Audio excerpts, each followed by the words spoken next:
여러분 안녕하십니까? 박상규입니다.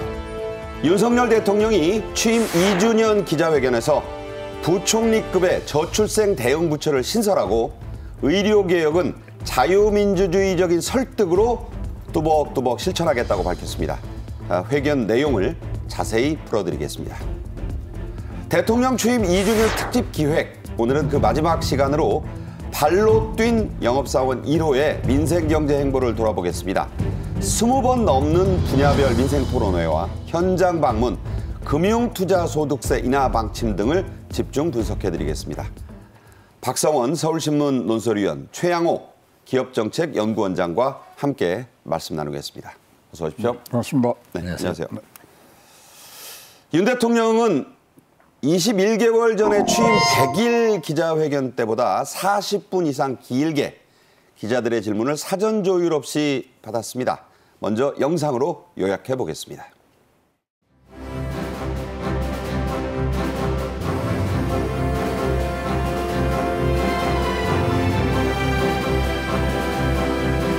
안녕하셨어요?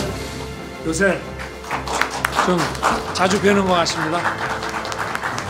자주 만나니까 좋죠?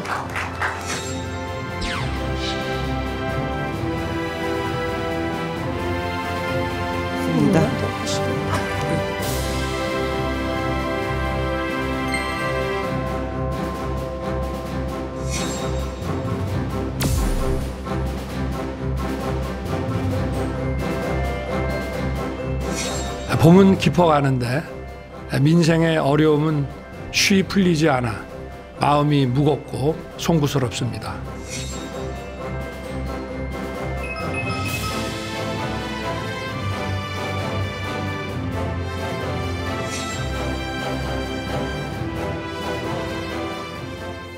네, 보신 대로 윤 대통령은 먼저 용산 대통령실 2층 집무실에서 약 22분간 대국민 담화 성격의 국민보고를 했습니다. 첫 문장이 좀 감상적인 의문문이었죠? 예, 어제 그 모두 발언 성격의 국민보고라는 20여 분가량의 연설을 시작하면서 첫 말씀을 요즘 많이 힘드시죠? 네. 라고 국민의 현재의 경제적 어려움에 눈높이를 맞추는 데서 시작을 했습니다. 네. 그리고 아까 영상에서 보셨습니다마는 봄은 깊어가는데 민생의 어려움은 쉬 풀리지 않고 있어. 네. 마음이 무겁고 송구스럽다. 이 얘기도 같은 맥락으로 볼 수 있겠는데요. 이제 어제 특히 눈에 띄는 대목은 그 바로 이제 집무실 그 책상 위에 놓여 있는 명패였습니다. 네, 좀 이따 자세히 얘기할 거예요. 네. 그래서 이제 그렇게 본인의 책임감과 이걸 강조하면서 무엇보다도 경제와 민생에 초점을 맞췄는데요. 민생이라는 단어가 무려 14번 언급될 정도로 네. 어제 기자회견의 초점은 경제와 민생이었다 이렇게 볼 수 있겠습니다. 네, 이 분량의 연설을 저희가 분석해 보니까 본인이 2년간 뭘 했다 이 얘기는 한 3분의 1 정도 했고요. 나머지 70%는 앞으로 3년간 이렇게 하겠다는 얘기에 초점을 더 맞췄습니다. 윤 대통령은 이어서 1층 브리핑룸 기자실로 내려가서 기다리고 있던 내외신 기자 127명에게 또 인사말을 질문 많이 준비하셨나요? 오랜만에 하는 거니까 오늘은 질문을 충분하게 받겠습니다. 이렇게 말했습니다. 그 약속대로 한 거죠? 네, 그렇습니다. 40여 분간 지금 하시면서 또 이제 그만하자고 이제 진행자가 얘기를 한 부분에서 한두 명 더 받겠다 이제 이런 말씀도 하시고, 그러니까 일단은 소통이라는 게 서로 뜻이 통해서 오해가 없어야 되거든요. 근데 준비 과정에서 윤석열 대통령이 뭘 강조했냐면 국민이 궁금해하는 것을 위주로 준비를 해라. 질문할 거 다 해라. 네. 이러한 지시들을 내리면서 하셨기 때문에 사실 취임식 때 기자회견은 질문이 12개밖에 안 나왔어요. 근데 이제 25개가량이 나오면서 각 방문에 4개 분야에서의 많은 부분들이 나왔고요. 또 저는 눈에 띈 게 127명이 이제 거기 참석을 하고 계셨지만 나가면서 일일이 다 악수를 하시면서 전원 악수는 이례적이에요. 그러니까 앞으로 소통 잘하자. 그리고 눈높이를 이제 국민에게 맞추겠다. 이러한 약속까지도 그 악수에는 포함이 되어 있는 의미라고 보여집니다. 네, 보신 대로 보통 기자들이 대통령실도 그렇고 국회도 그렇고 노트북 들고 가서 두드리느라 정신이 없어요. 그런데 어제는 의자만 배치했습니다. 그래서 오랜만에 기자들이 저도 뭐 현역 시절 생각이 나는데 수첩 들고 볼펜 들고 갔었어요. 그리고 의자에 앉아서 질문 답변에 좀 집중하는 그런 모습을 보였습니다. 이것도 좀 달라진 표정이었고 중간중간에 미소도 짓고 생각도 좀 하고 그런 장면들이 나왔는데 좀 자연스러운 장면이었죠? 예, 자연스럽고 이제 증문즉답에 대해서 그 분야만 사전에 정하고 어떤 그 문답에 그 딱 이 순번을 사람을 정하지 않고 자연스러운 그 대화가 유도됐고요. 그리고 특히 인상적인 것은 끝날 때 마지막 추가 질문을 더 받는데 마지막에 추가 질문자 손을 들었는데 거의 뭐 태반이 손을 드니까 그러니까요. 예, 김수영 대변인이 전부 다 손을 드셔서 하면서 결국은 하여튼 그만큼 시간이 아쉬울 정도로 많이 그동안 소통에 목말라 있었다.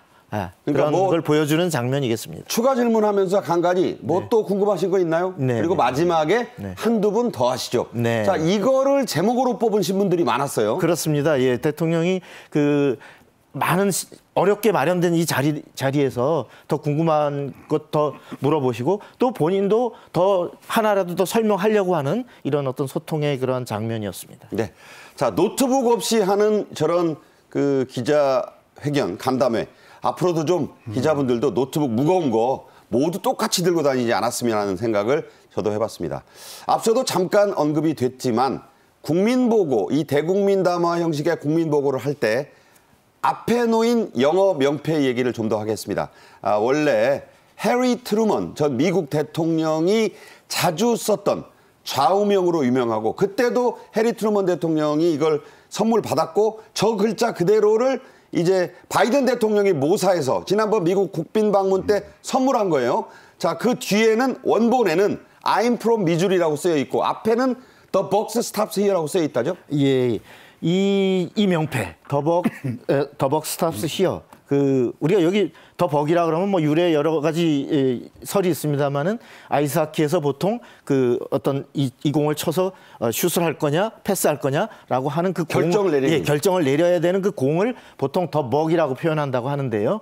바로 그 모든 중요한 결정 최종적인 책임자는 나다라고 하는 국정 최고 책임자로서의 책임감을 항상 의식하고 있다라는 그러한 명패이고요. 이 명패는 아시다시피 2022년에 윤 대통령 취임 직후에 열렸던 방한에서 조 바이든 대통령이 와서 선물을 한 거고 그 선물의 유래는 말씀하신 것처럼 원래는 트루만 대통령이 원폭 투하라는 고독한 결정을 내려야 했던 트루만 대통령이 그 부담감을 상징하는 그 대통령의 향후에 그 자신의 좌우명으로 삼았던 바로 문구가 The buck stops here입니다. 네. 영화 오펜하이머에도 나옵니다. 손수건을 꺼내들면서 징징대지 좀 못하게 해라. 결정은 내가 내렸다. 자, 그 얘기입니다. 자, 이 The buck이 달러를 buck이라고도 하고 그렇죠. 포커 게임에도 나오는 말이죠. 그렇죠. 이제 돌아가면서 이제 자기 차례에 들어가는데 이제 원래 시작은 이제 포커 게임에서 이제 나왔고요. 이게 이제 돌아가면서 이제 옆에 사람이 이걸 패스한단 말입니다. 패를 넘기죠. 예, 넘기면 그거 나 아니야. 내가 그럼 여기서 지금 뭐 배팅을 하든지 접든지를 하겠다. 이제 이런 부분들인데요.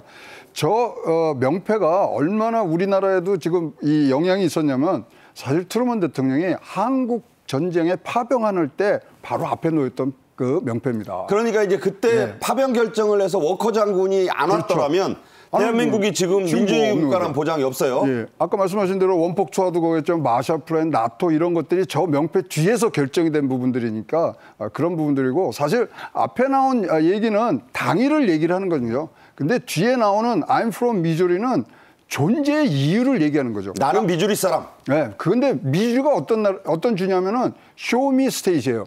실용적이다 못해서 아주 깍쟁이라고 소문이 난 미주리에서 나는 했기 때문에 모든 걸 따진다. 그리고 책임은 내가 진다. 이러한 뜻을 갖고 있는 명패라고 지금 알려져 있습니다. 네, 해리 트루먼 미국 대통령은 미주리주에서 작은 시계공을 하던 아버지 밑에서 그런 꼼꼼함을 배웠다고 회고록에 썼습니다. 자, 잠깐 다른 얘기 했었고요. 윤 대통령은 지난 어버이날에 약속한 기초연금의 임기 내 40만 원 인상을 다시 이 기자회견과 담화에서 재확인했습니다. 하지만 일률적으로 똑같이 10만 원씩 올리는 건 아니죠? 네, 아닙니다. 지금 이제 두 분이 같이 타시면은 이제 10만 원씩 올라가면은 이제 많이 올라가는 부분들이 있는데 소득이나 자산의 소유 뭐 이런 것들을 따져서 다 주시는 건 아니고 자 이런 것들이 사실은 선별적 굉장히 필요한 곳에 가는 부분들이 있고요. 이제 따져보셔야 되는데 그럼에도 불구하고 굉장히 이런 것들을 촘촘하게 따지는 게 재정 건정성이라는 것은 굉장히 윤석열 정부에서 아주 캐치프레이즈처럼 돼 있는 부분들이 있어서 그것까지 다 가면은 사실 이러면 한 30조 정도 더 들어가거든요. 그러면 진짜 필요한 곳에 갈 수 있게 다 나누는 부분들입니다. 다 올라가는 건 아닙니다. 여러분들 이제 뭐 시작이 되면 여러분들의 자산 수준에 따라서 조금씩 차이가 있을 것으로 보여집니다. 네. 대통령이 40만 원 준다고 했는데 우리 부부 합치면 왜 80만 원이 아니냐 이렇게 말씀하시면 안 된다는 거예요. 여러 가지로 감액과 결정이 있습니다.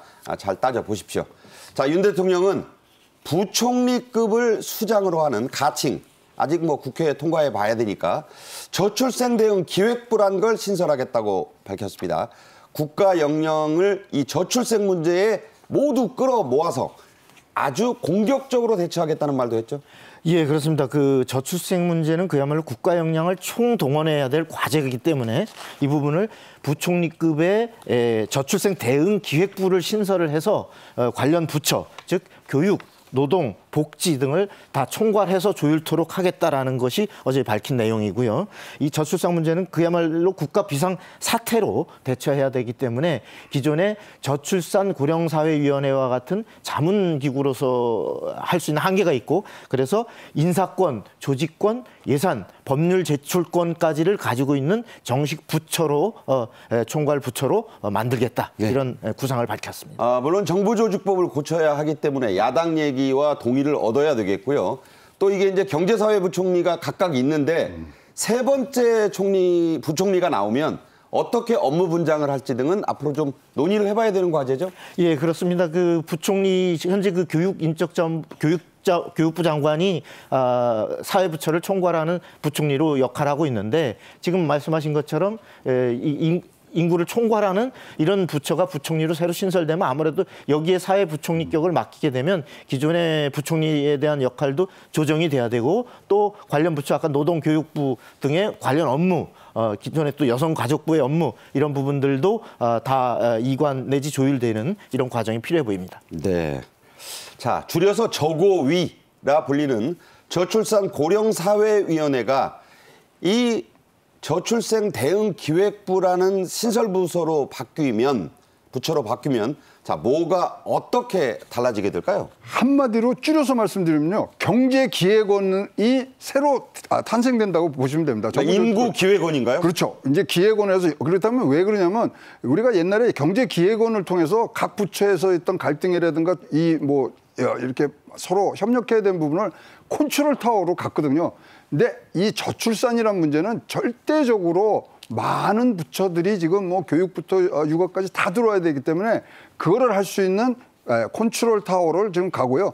그다음에 지금 아까 말씀하신 이제 부총리가 지금 이제 상근직으로 가는데 사회부총리가 이제 겸임을 하는 부분들이 지금 뭐 얘기가 되고 있고요. 자, 이르려면 정부조직법 개정이 필요합니다. 우리나라 지금 정부조직법에는 부총리를 2명 둘 수 있다. 뭐 이렇게 돼 있는데 사회. 네. 이제 그런 것들이 이제 여야 간의 여의도에서 이제 조금 더 구체적인 실행 방법으로 나올 것 같습니다. 네. 저출생부는 교육부 등의 권한을 넘겨받아야 하고 말씀하신 대로 여성가족부가 이제 그 기능을 여러 가지로 나누어서 다른 부처로 흡수될 텐데 그 기능도 조율이 돼야 되는 부서입니다. 자, 이 다음 얘기를 좀 해보죠. 아주 뜨거운 이슈였죠. 한편 이 윤 대통령은 기자회견에서 나온 이른바 해병대원 특검법에 대해서 분명한 입장을 밝혔습니다. 역시 직접 들어보겠습니다. 이러한 사건의 재발을 방지하고 또 희생자의 명예회복과 책임 소재를 가리기 위해서 진상 규명이 엄정하게 이루어져야 됩니다. 어떻게 이 사건을 대충 할 수가 있겠으며 그리고 수사를 하면 다 드러날 수밖에 없는 일들입니다. 수사 당국에서 아마 상세하게 수사 경과와 또 결과를 잘 설명을 할 것인데 그걸 보고 만약에 국민들께서 이거는 봐주기 의혹이 있다, 납득이 안 된다라고 하시면은 그때는 제가 특검하자고 먼저 주장을 하겠습니다. 네, 쉽게 말해서 조건부 수용이고 선수사 후 특검을 따져보자는 그런 얘기로 요약이 됩니다. 검찰 수사 결과를 일단 보고 거기서 그 결과에 국민들이 봐주기 한 거 아니냐, 그리고 납득할 수 없다, 이런 의견이 많으면 윤 대통령이 내가 특검을 그때는 주장을 하겠다, 이렇게 말했는데 어떻게 봐야 될까요? 예, 우선 그 윤 대통령은 그 최상병 순직과 관련해서 당초 사건 초기에 왜 이렇게 무리한 그 생존자 구조 작업도 아니고 실종자 수색 작업에 이렇게 무리하게다 사고를 냈느냐라고 국방장관을 질책했다라는 얘기를 공개했습니다. 그러니까 이종섭 당시 장관. 예, 그렇습니다. 이종섭 장관을 질책하고, 이렇게 국군 통수권자로서 나도 참 가슴 아픈 일이고, 또 같은 맥락에서 어느 수사기관이 이걸 대충 할 수 있겠느냐. 지금 고위공직자범죄수사처에서 이 사건에 대해서 사건 초기에 이른바 축소 의혹 내지는 외압 의혹에 대해서 수사가 진행 중인 만큼 여기서 엄정하게 진상이 규명되고 또 그 수사 결과를 보고 그에 따라서 만일에 이것은 뭔가 부족하다, 미흡하다, 이렇게 국민들이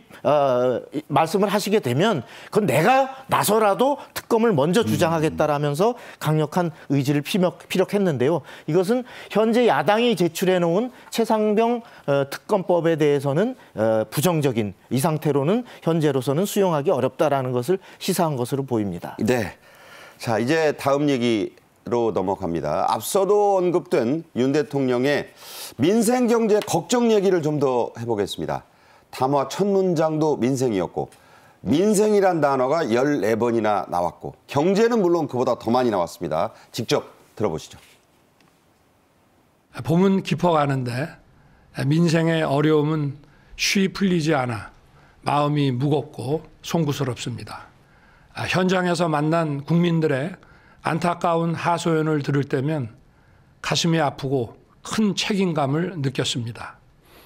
간절하게 바라시던 일을 하나라도 풀어드렸을 때는 제 일처럼 기쁘기도 했습니다.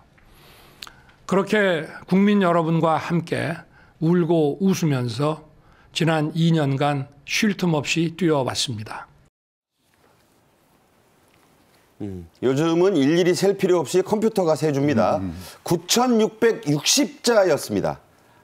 이 대통령 담화를 분석한 그 단어 분석을 보면 알 수 있는데, 자, 그 단어 쓰임새가 나왔죠? 네, 나왔습니다. 근데 말씀하신 대로 3분의 1이 이제 2년 회고였고 3분의 2가 향후 3년인데 거기에 못 치다 보니까 국민 얘기가 굉장히 많이 나왔고요. 경제 뭐 지금 굉장히 퍽퍽하지 않으십니까 하는 감성적인 얘기까지 하신 부분, 민생 쭉 나가고요. 지금 사실 이제 저출생, 복지, 시장, 교육 여기가 같은 맥락으로 지금 가는 부분들인데 굉장히 어색한, 우리가 보기엔 좀 어색한 부분들이 있죠.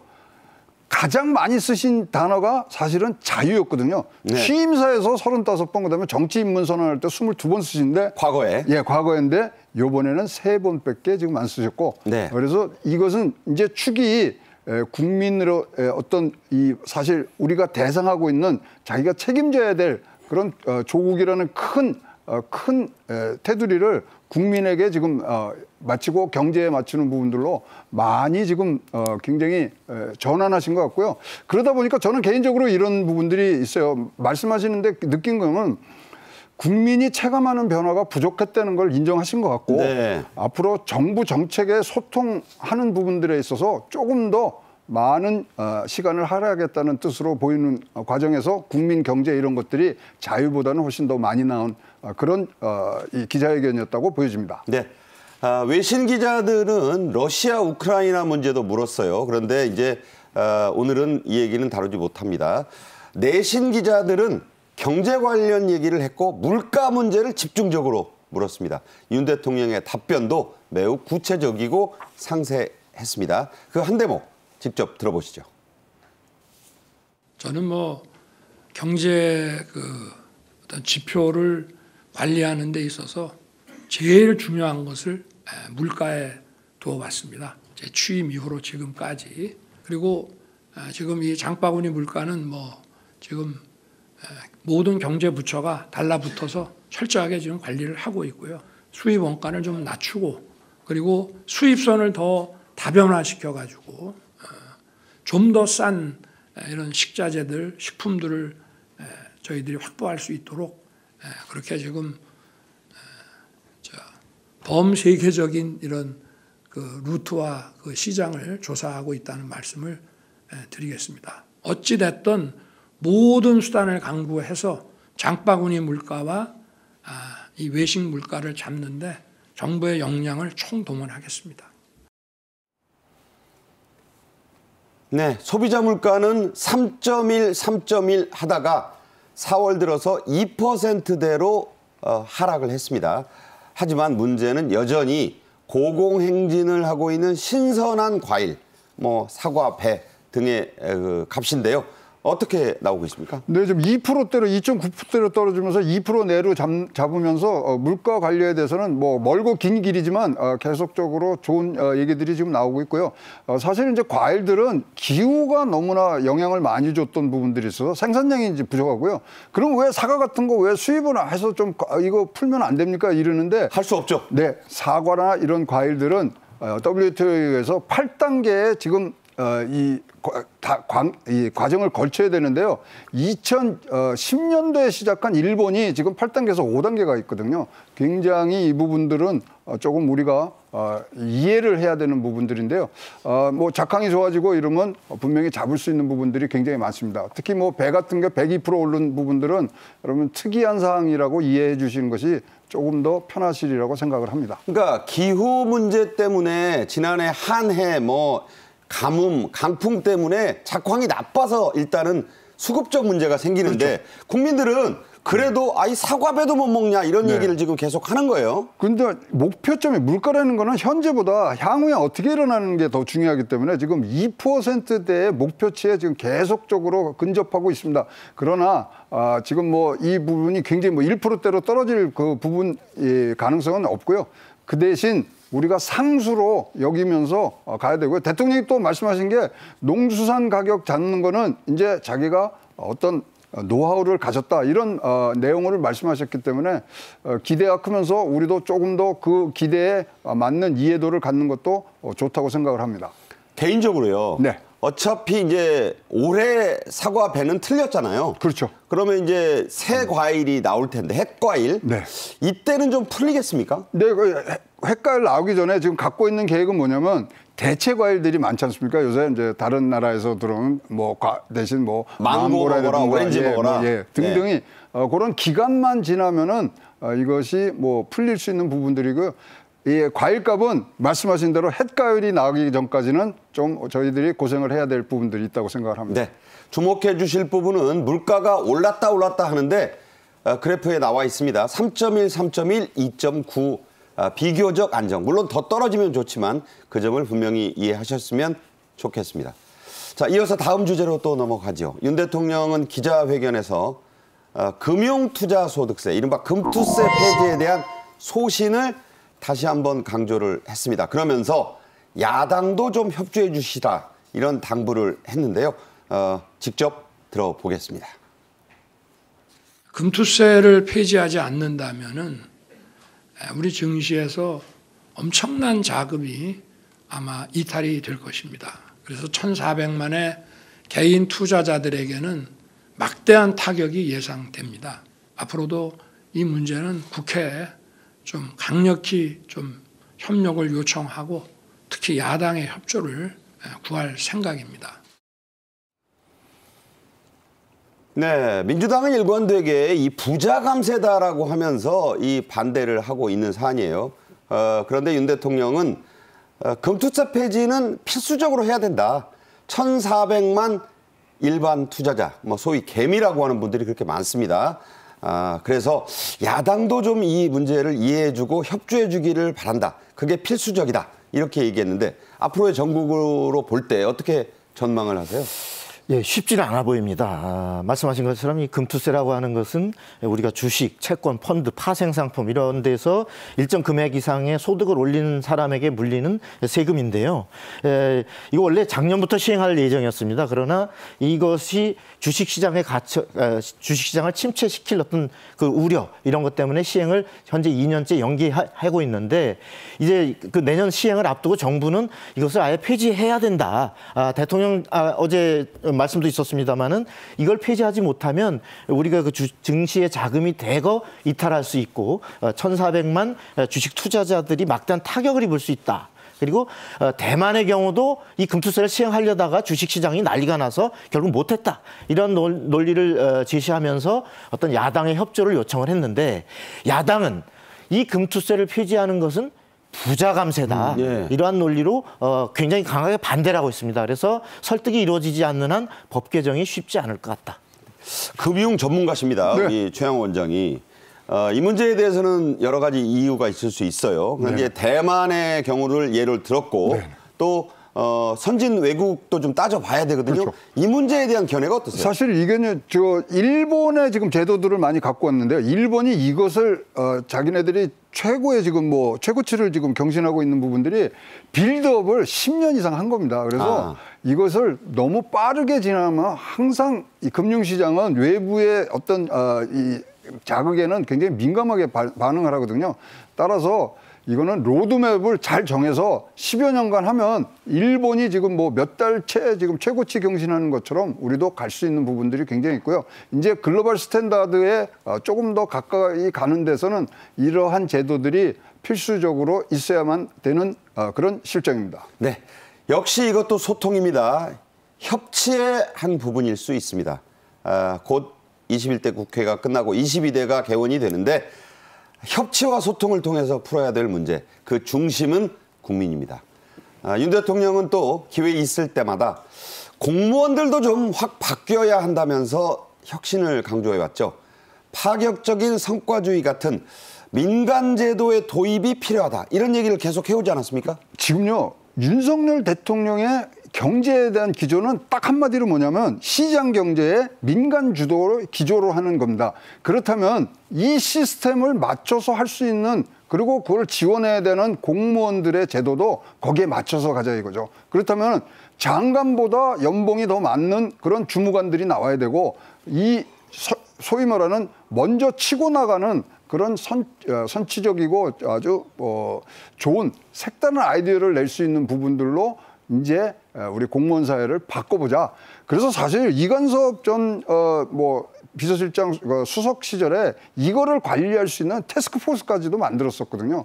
근데 이것은 진짜로 필요합니다. 우리나라가 60년대 공무원들이 주도한 부분들로 가지만 지금은 민간이 가는데 민간에 못 쫓아가는 공무원들의 조직 생활이라는 것은 이거는 진짜로 우리가 상상하기 어려운 부분들이기 때문에 거기에 바람을 넣어서 공무원들이 무거운 고래가 아니라 작고 빠른 물고기로 다시 태어나는 그런 제도를 지금 만들고 있다고 보여집니다. 네, 무거운 고래가 아니라 작고 빠른 물고기, 민첩한 정부, 그런 차원의 얘기가 또 나왔던 겁니다.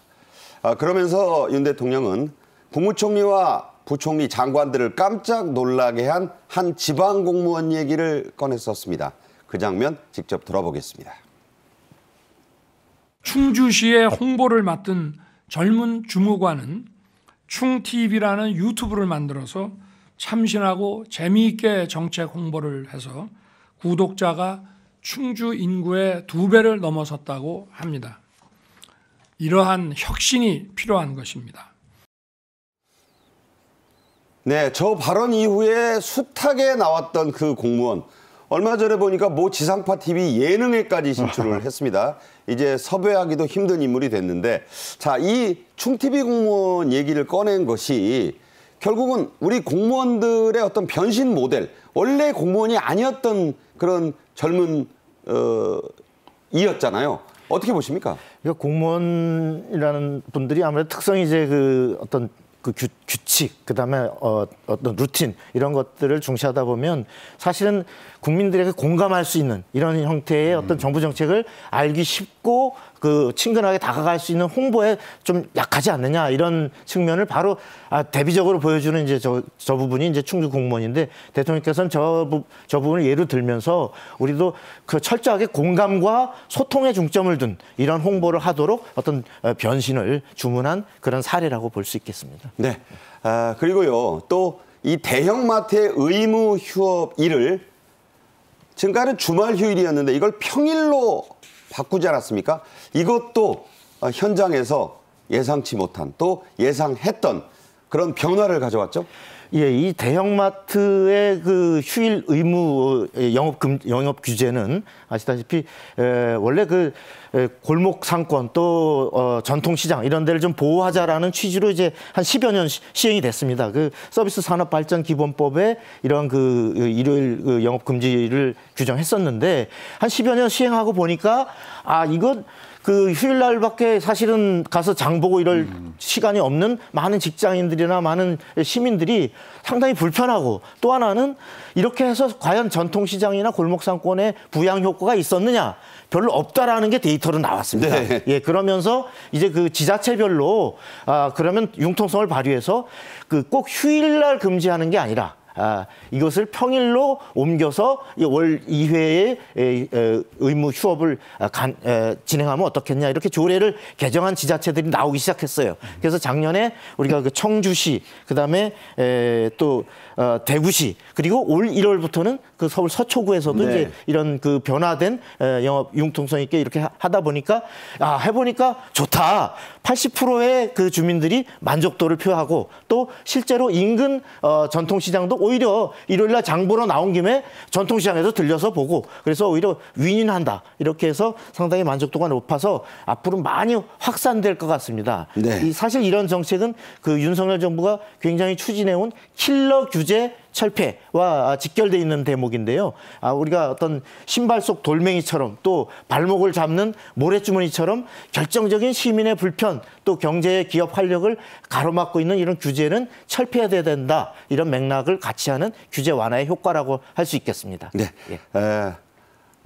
이 모래주머니 얼마나 불편해요. 또 신발 속의 돌멩이, 여러분 한번 작은 거라도 한번 들어가 보십시오. 이거 못 다닙니다. 그런 것을 킬러 규제라고 하는데, 그런 것들을 없애는 차원의 정책에 대해서 국민들의 80%가 긍정적이다, 이렇게 답했다는 얘기입니다. 저희 특집 기획의 제목이 발로 뛴 대한민국 영업사원의 2년인데요. 이 제목이 실제 숫자로도 여러 가지로 입증됐는데 그중에 하나가 경제사절단 얘기죠? 그렇죠. 지금 평균 7명의 총수를 같이 경제사절단으로 이제 같이 다니면서 세일즈를 한 거죠. 영업을 했는데, 박근혜 정부 때 보면은 2.9명, 문재인 정부 때 1.5명. 그러니까 지난 정부보다는 4.6배나 훨씬 많은 그런 기업인들에게 자리를 만들어준 거거든요. 저게 왜 의미가 있죠?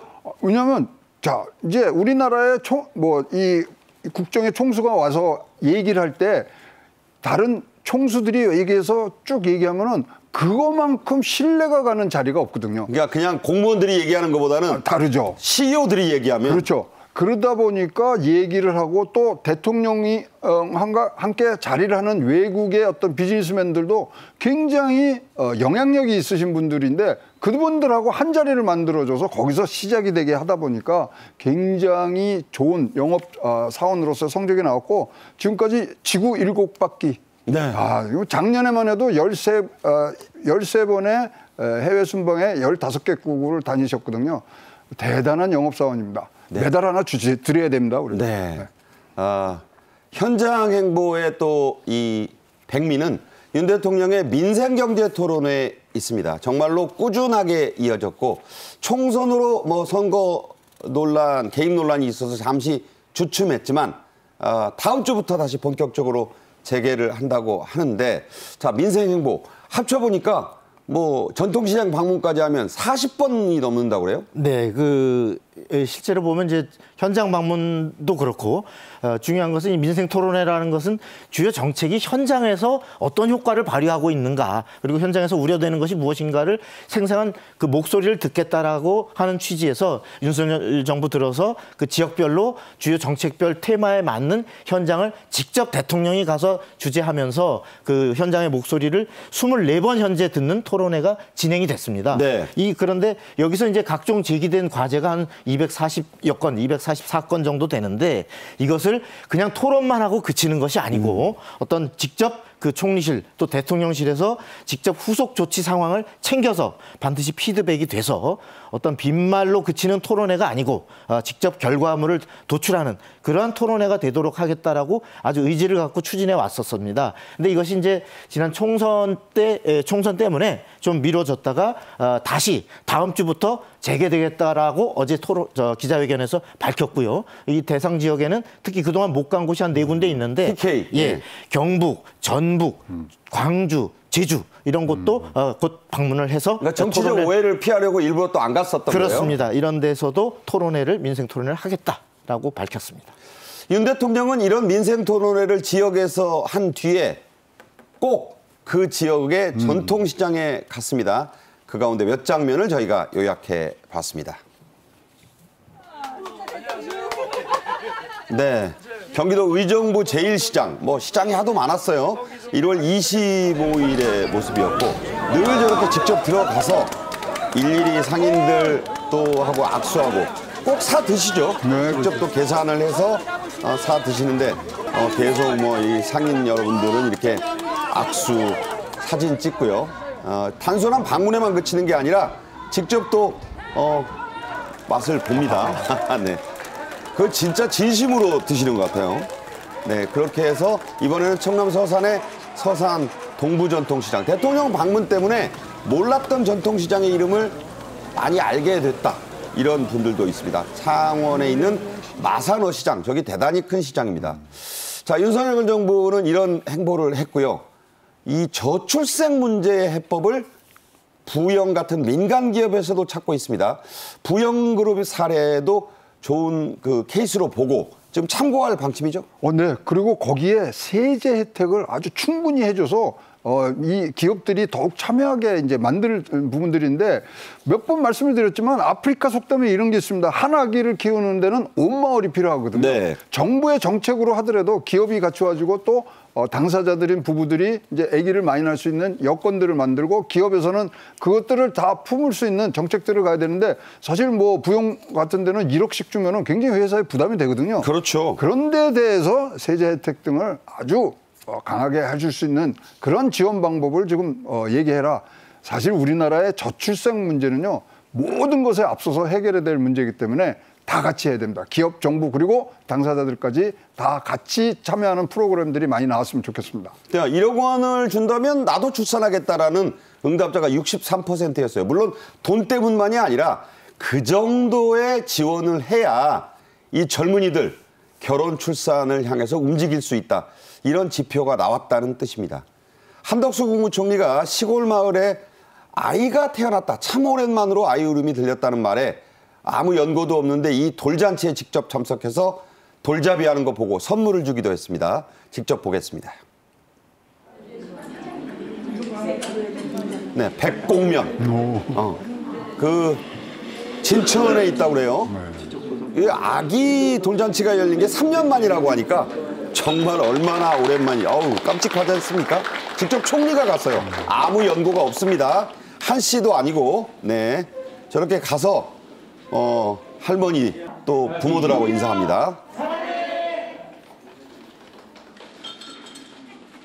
마을이 정말 모두가 한 마음이 돼서 이런 행사를 한다 그래서 너무나 하여튼 반가웠고 또 저도 꼭 참석을 하고 싶어서 오늘 왔습니다. 더 많은 면에서 더 많은 우리 지역에서 이렇게 그 아기들의 울음소리가 더 많이 울릴 수 있도록 들을 수 있도록 정부로서도 최선의 노력을 다하겠습니다. 네, 반가운 소식이 또 하나 있네요. 정부의 신세가 특례대출 발표가 나오자 아파트를 산 30대의 비중이 40대를 넘어섰다고 하네요. 예, 지금 그 한국부동산원의 발표 자료에 따르면 작년 4분기 때는 이 30대 비중이 다소 좀 주춤해져서 40대에 밀렸었는데 올 1분기에는 통계를 내보니까 30대 비중이 다시 40대를 제치고 최고의 비중으로 올라섰다. 이런 통계입니다. 아무래도 여기에는 올 1월 말부터 시행된 신생아 특례 대출 제도가 영향을 미친 거 아니냐 이런 분석이 나오고 있는데요. 이 제도는 연 1%에서 3%대의 그 낮은 금리로 어떤 그 대출에 대한 신생아를 둔 가정을 지원하는 이런 제도입니다. 네. 끝으로 의료개혁에 대한 대통령의 입장 듣겠습니다. 윤 대통령은 기자회견에서 의대 증원 갈등을 빚고 있는 의료개혁에 대해서도 입장을 분명하게 밝혔습니다. 그 입장부터 들어보겠습니다. 폭발적으로 증가하는 그 의료 수요를 감안할 때 또 이런 지역과 이 필수 의료를 강화해 나가야 한다는 그런 상황에 비추어 볼 때 더 이상 이제 미룰 수 없는 과제임은 국민 여러분들께서도 대부분 공감하시고 있다고 생각합니다. 정부는 저희가 생각하는 이제 그 어떤 로드맵에 따라서 뚜벅뚜벅 그 국민을 위한 의료개혁의 길을 걸어 나갈 것입니다. 네, 윤 대통령은 이어 의료개혁에는 한방 해결은 없다. 2,000명 증원이란 게 어느 날 갑자기 불쑥 발표한 게 아니다라는 언급도 했습니다. 역시 이어서 들어보겠습니다. 한 방에 해결할 수 있는 보관이 있다면은 우리 정부 당국이 지난 한 30여 년간 이 문제를 해결하지 못하고 지금까지 왔겠습니까? 그런 것은 없다고 봅니다. 저희들이 의료계와 이 문제를 벌써 1년 넘도록 정부 출범한 거의 직후부터 이 문제를 다뤄왔습니다. 이게 어느 날 갑자기 의사 2,000명 이렇게 발표한 것이 아니고요. 네, 증원 문제, 특히 이 의료개혁 패키지 등은 이재명 민주당 대표도 지난 대통령실 차담회동에서 윤 대통령과 뜻을 같이 하지 않았습니까? 그렇습니다. 뭐 굉장히 공감대를 하고 그럼 이제 사실 여의도에서 이제 좀 이 정책에 대해서는 굉장히 힘을 실어줘야 되는데 사실 의료개혁 이거 미룰 수 없거든요. 특히 이제 저출생에도 굉장히 좀 문제가 되고 있는 부분이고 정부 차원에서도 4월 25일 날 대통령실에서 의료개혁 특별위원회 지금 만들어서 전체적인 의료 체계를 지금 바로잡는 작업을 지금 하고 있기 때문에 로드맵에 따라 뚜벅뚜벅 걸어갈 것이라는 정책적 의지를 굉장히 강하게 말씀하셨고 야당도 공감 지지도가 있기 때문에 이제는 지금 의료 관계자들도 이제는 얘기를 해야 될 때가 온다. 서로 이렇게 얼굴 안 보고 있으면은 여러분 굉장히 서로 답답해지고 우리의 의료 체계는 세계에서 가장 잘 된다는 의료 체계는 진짜로 어디로 갈지 모르겠습니다. 같이 의논해 주시길 바라겠습니다. 네, 의료계는 원점 재검토가 통일된 아니다. 이런 입장을 내놨습니다. 싸늘하죠. 의협은 10일 공식 입장을 내겠다고 했는데 어떤 내용이 나올까요? 그러니까 대통령은 단일안이 없다고 했는데 왜 없느냐? 우리는 원점 재검토를 이미 사실 단일안으로 제기해왔다는 맥락에서 아마도 오늘 나올 의협의 그 입장은 기존에 주장해온 의대 증원 절차를 멈추고 그리고 의정협의체를 통해 의대 정원을 내년에 다시 의논하자 이런 기조가 될 것으로 예상됩니다. 네, 자 이런 가운데 정부는 한시적으로 계약에 의해서 빈 전공의의 자리를 외국의 의사 면허를 가진 의사들로 채울 수 있다는 방침을 시사했습니다. 이르면 5월 말부터도 가능하다 이런 입장이 있죠. 네, 지금 이제 뭐 여기가 이제 진짜로 위기의 단계란 진료 체계 좀 붕괴 위기의 단계라는 그런 생각들을 좀 갖고 있고요. 비상 진료 체계가 이렇게 장기화되는 부분을 빠르게 수습한다고 지금 얘기가 나왔는데 지금 외국 의사 면허자들이 한국에서 의료 행위를 하려고 그러면 한국의 시험을 봐야 되는데. 국시라는 게 있습니다. 국가고시라는 게. 근데 이것을 면제해주는 지금 방법으로 지금 이 추진이 되고 있고요. 사실 지금 뭐 군의관들이라든가 그다음에 진료 보조 간호사들이 지금 투입이 되고 있고 그럼에도 불구하고 지금 많은 병원의 어떤 작동들이 지금 안 하고 있기 때문에 일시적인 부분이기는 합니다만은 이 제도를 지금 뭐 내놓고 있는 상황이고요. 근데 이런 것조차도 조금 서로 의논되는 가운데서 얘기가 좀 나왔으면 좋겠는데 이 뭐 바로 의료 단체에서는 이거 탁상 공론 아니냐. 뭐 여기 들어와서 한국 환자들하고 대화도 안 될 텐데 뭐 등등의 여러 가지 걱정들을 하는데 조금 더 지금 정부에서는 이 의료 관계자들을 협상의 테이블로 데리고 올 수 있는 그런 방안들을 좀 더 세밀하게 따져주셔야 될 것 같습니다. 네. 의협에서 무슨 소말리아 의대 장관 그 졸업 사진을 냈다가 삭제하기도 하고 감정 싸움이 되니까 당장 한다는 게 아니다. 논의를 해보자. 대책의 하나다. 이런 입장도 밝혔습니다.